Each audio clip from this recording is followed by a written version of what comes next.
long shot. Jackpot, jackpot, jackpot, jackpot. Riding around the block, shooting those shots. Alright, ladies and gentlemen, here we are bringing the series back. You know, we have the UFC 4 light heavyweight tier list here today. If you haven't seen the other videos, go ahead and watch that. We have the welterweights done, the lightweights, and the bantamweights. This time moving up to the big boys, man. And we're going to go ahead and see, who we have listed as the best light heavyweight.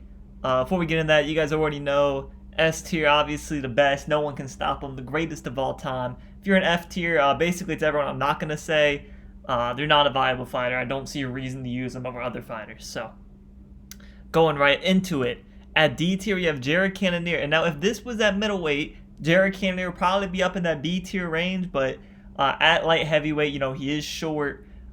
He's got some bad wrestling. His strikes aren't quite as snappy and quick. Like, he's only got 90 punch speed, 90 kick speed.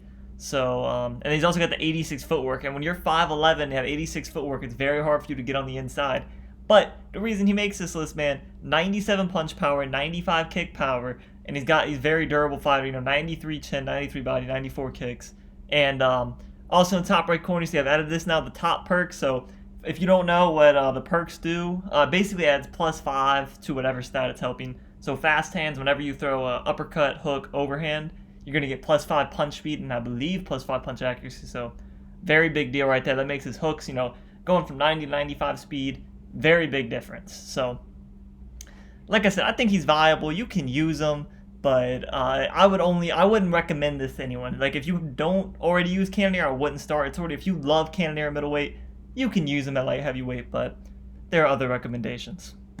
Moving right on, it pains me to see the greatest fighter. I don't know why they don't have a legend at light heavyweight. He knocked out Forrest Griffin at light heavyweight. He put on a show with Daniel Cormier at light heavyweight. And, they just don't respect him. They give him this dog shit card. His health stats are just terrible. 89 chin, not good. 84 legs, man. If you're going against a comparable fighter, he's just going to kick the shit out your legs, and you're not going to know what to do because even though Silva has a decent switch stance, it's just not enough to deal with. Well, he has 93 switch stance, so it's good, but you really don't want to have to use it. Along with that, he's, like I said, he's still a great striker. 93 punch speed, 93 kick speed, 92 kick power. Like, you can use it. 96 accuracy is fantastic. If you don't pay attention to accuracy, you should, because that's when someone ducks. Sometimes your strike will still land, so pretty important. He's also got the fantastic combos. So, like I said, he's a very fun fighter to use. Just, you'll never see him in the ESFL at light heavyweight for this reason. He's just he's not a comp fighter. Moving on, Gokhan Saki. And alright, so 90% of the people that watch this video are like, who the fuck is Gokhan Saki? I'm gonna tell you who Gokhan Saki is. This is like some kickboxer from, I don't know where the hell he's from. Some amazing kickboxer they just throw in the game as a little cheat code. Man is a killer striker. 93 punch speed, 95 punch power, 93 kick speed, 95 kick power. And he's got his own signature combos in the game. I don't know what they did. He has 5-star boxing combos, 4-star kickboxing, 4-star Muay Thai. Man is a cheat code out there if you're just doing striking. Like, if you'll see a lot of the top fighters, Suave Jamie, I think Fadnator and Bang Bang, they like to go Gokhan Saki mirror matches for this reason, because he's just a ridiculous fighter, but you'll never see them use Gokhan Saki against John Jones because his grappling stats are just straight terrible. I have never seen any category of stats look this bad in a fighter. 80 is the lowest stat you can get in this game. 80 top control, 80 bottom control, 80 subs. Oh my, you can't do nothing with this dude on the ground. You might as well go out there and use, you can go pick a white belt in this first day of jiu-jitsu class and you probably know as much as Gokhan Saki in this game, so. Along with that, 3-star for all of his health stats, not very good, but he still makes the list just because you can't miss a striker like that. Moving on, Chuck Liddell. Now, Chuck Liddell is a very casual, friendly fighter. He's got great boxing. He's got 94 blocking, so all you gotta do is hold, when you're fighting casuals, most of them are block breaking a little bit, because they don't know what to do. They're just throwing jab, hook, uppercut. So anyone below, a Division 8 and below, Chuck Liddell is probably around an A tier fighter. But if you're someone who's in Division, up there, 15 and up, probably not going to use Chuck Liddell because his kicks aren't very great. His grappling, not very great. He's got some good health, so he has a plus side there, but He's mainly just a walk forward and box kind of guy, and so if you want to use kicks, not your guy. And that's all I gotta say about that. So moving right along, Vanderlei Silva. Vanderlei Silva is a better version of Chuck Liddell, in my opinion. He has those signature. If you've ever fought with Vanderlei Silva, he like punches with his like. If you ever watch like a women's self defense, they teach them to punch with their like the little palm in their hand. That's what he does. It's hilarious, but it just feels like it works. He's got 95 punch speed and 96 punch power. Remember, he's got those fast hands, so when he throws a hook or an uppercut, that's 100 speed, 95 accuracy punch coming right at you. Yeah, that shit hurts. He's also got good health stats. Like the footwork is an issue. 85 footwork. It's hard for him to move in the pocket. If you don't understand what footwork is, that's just your ability to move, how fast you move in and out of the pocket. So if you're short and you got bad footwork, it's hard for you to cut that distance if you're going against someone who's long and kicks a lot. So he's also got bad grappling, but a lot of people at light heavyweight want to stand and bang, so that's not as bad of an issue. But to be noted, moving on to B tier, Israel Adesanya. And if you are, it's Israel Adesanya. He's a very high learning curve. That's what I'll say about him. So if I'm gonna say a bad player, even if like someone like myself, I consider myself pretty good at this game. I can't use Israel Adesanya for nothing. He's just you got to be good with those kicks. You got to be good with those combos. You got to know your timing and your length and your distance. You got to know all that to be good with him. If you just want to walk forward and hit a few buttons and throw the jab and the hook followed by the uppercut, you want to do your simple boxing, this is not the guy for you. But if you're on a guy of a skill level of Izzy on the PlayStation side and the ESFL, if you're a Suave Jamie, Blake Todd, if you're one of those guys, you can use Izzy and you can use him well. He's got great counter striking. He's got 95 punch speed, 92 punch power with a 96 head movement, 97 footwork. I mean, you guys can read. I'm not just going to sit here and list what's on the screen. All that. Fantastic striker. But, he's terrible grappling. We saw in the Jan Blachowicz fight, he got mauled. And it's just hard, like I said, hard to use just because his length is weird. Because when you're fighting, let's say, all right, if you have a length advantage, but a guy cuts the distance and he's in that boxing range, your strikes are doing less damage because you're not quite you're too close to throw a straight or a jab, if you know what I'm saying. So that's why he's a little hard to use. If you get pressured a lot, you got to be able to use those teep kicks and all that. But good for you, he does have the crazy legs and frontal assault, so that gives you +5 kick speed. So he's got 100 kick speed whenever you're throwing a teep, so pretty useful. But we're going to go ahead and move on farther down the list. In B tier, we have Rumble Johnson. Rumble Johnson is the most underused fighter in the game. I don't know why nobody uses Rumble Johnson. He is fantastic. Like I said, so 94 punch speed, 98 punch power. He also has fast hands and laser focus, which fast hands, hooks, uppercuts, overhands. Laser focus is straights, Supermans, and spinning shit. So I don't know if there's another strike you can throw in the game with your hands. So basically every strike, he has 99 punch speed, 98 punch power, and 98 punch accuracy. Amazing stats. And he's got good kicks. 95 kick speed is fantastic with the 92 kick power. Very durable. He's got 96 chin, 95 body, 90 legs. He's also a good wrestler. 91 top control, the 94 ground and pound. His takedowns 89, not very good, but other than that, the only thing I see holding them back is the cardio. 87 cardio sucks. There's no way around that. So you got to when you're using Rumble Johnson, you got to get out the gates and you got to get out fast. You got to knock your opponent down early or you're going to be in a world of hurt later. He also has bad sub D. 86 sub D is pretty bad. I don't know any other top fighters with that low sub defense, so got to be very careful if you get on the ground not to panic. But other than that, stand and bang wise, Rumble Johnson is a G. I think if you're just looking for a straight striker, he's one of the best in the weight class.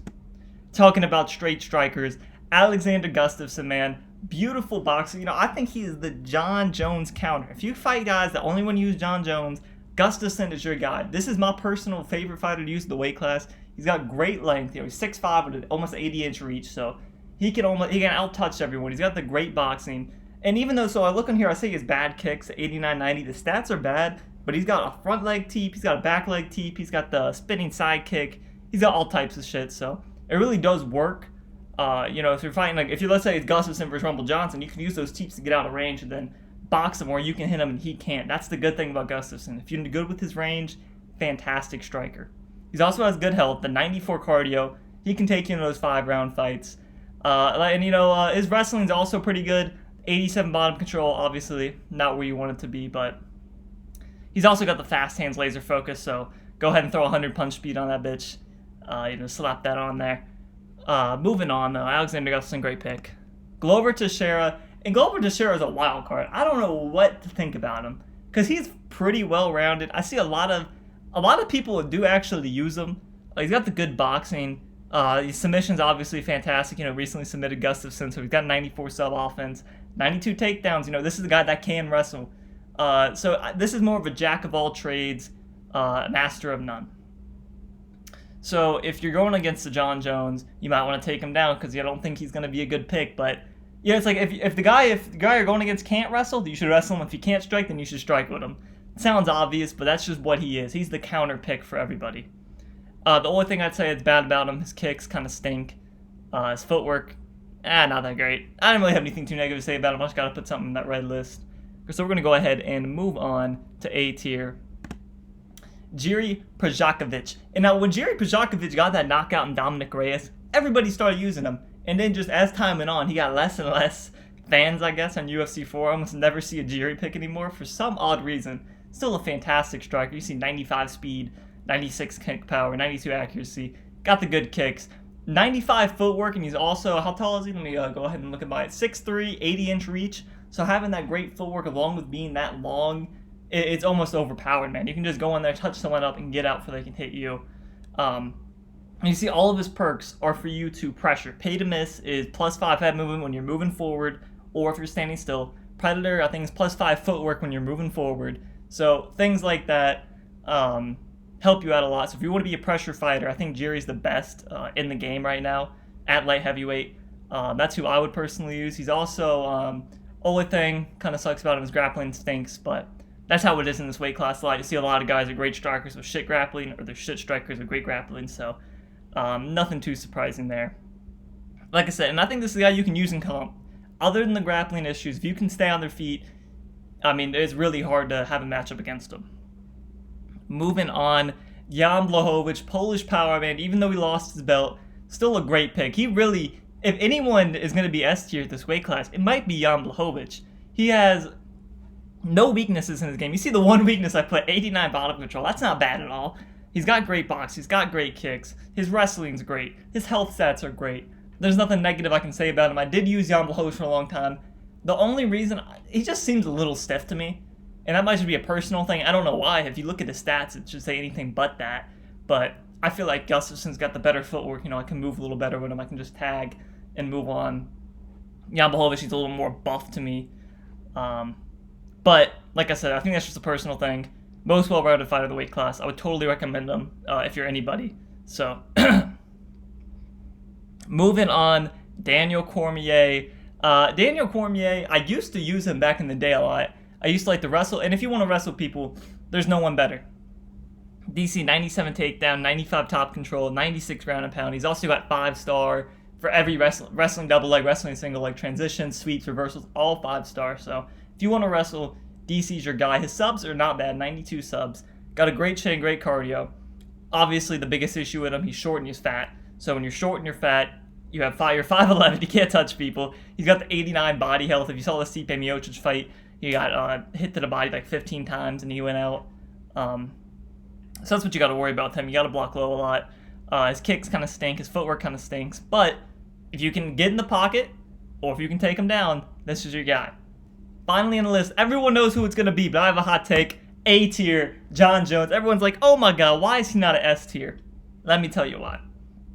John Jones, we can go over everything great about him.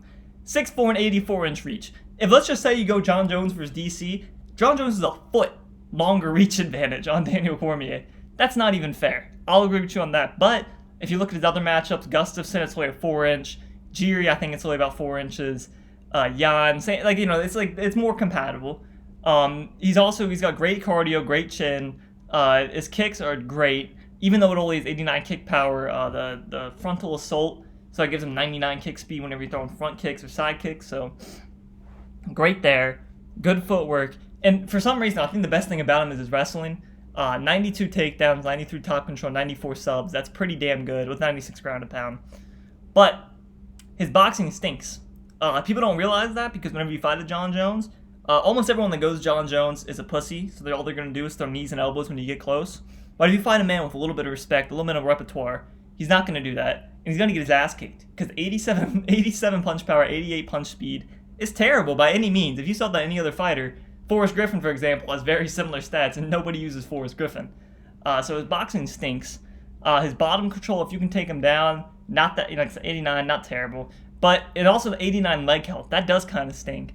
Even though he has 99 switch stance, so if it's a 3-round fight, maybe you won't get your juice. But if you're fighting a lower tier guy who only likes to fight either orthodox, a lot of guys only want to fight orthodox. They can't go switch stance. They can't go to their southpaw because they're not good at it.